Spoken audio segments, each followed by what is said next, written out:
know. So if I need to get to the technology, and I need to have it working once I'm there. So. And I think technology relates to assessment practices. We use assessment in the English department. We use for assessment, we do the standardized testing like the GATES and stuff like that. And so the kids go in there and they take the test on the computer. That's kind of challenging because the software has to be working. And that's all stuff that's outside the school. You know, it's stuff that we access or that we pay for.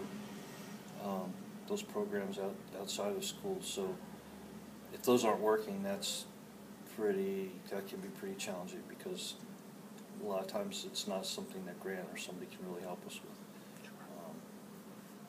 So I would say if we're going to do standardized testing on assessment, we need to really have some programs and tests that are reliable that measure the things that we need to measure.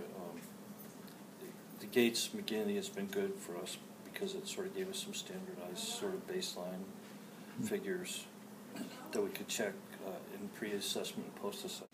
As far as assessment is concerned, I would say that using simple buzzers and clickers is for formative assessments, kind of get kids in, using quick polls that are online to get kids' feedback, a good formative assessment, and then as far as summative assessment, some great rubrics for Prezzies that Mr. Gilbertson, who is our tech coordinator, has distributed, as well as rubrics for videos and podcasts and the like.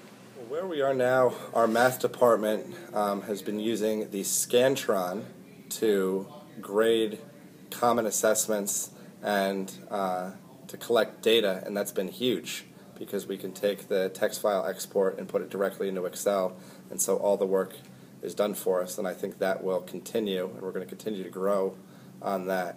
As far as in my own classroom, I have a set of the TI Inspire CX calculators with a navigator system, and you have the ability with this technology to, send out multiple choice questions and assessment.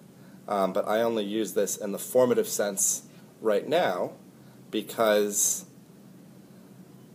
I feel students could cheat if they wanted to, and sometimes it's hard to toggle in between questions and everything else. And so this is something I would like to explore more in the future, but I'm not quite there yet. Ideally.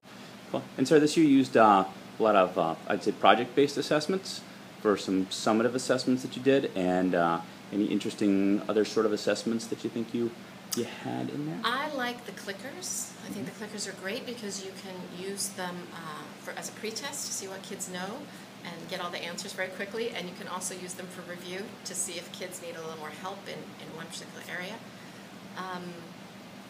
I learned a lot about Prezzies this year, and there's things I didn't even get to with the talking heads back and forth. I never got to that. So there's a lot of really good stuff out there. Again, it's finding what the best stuff is.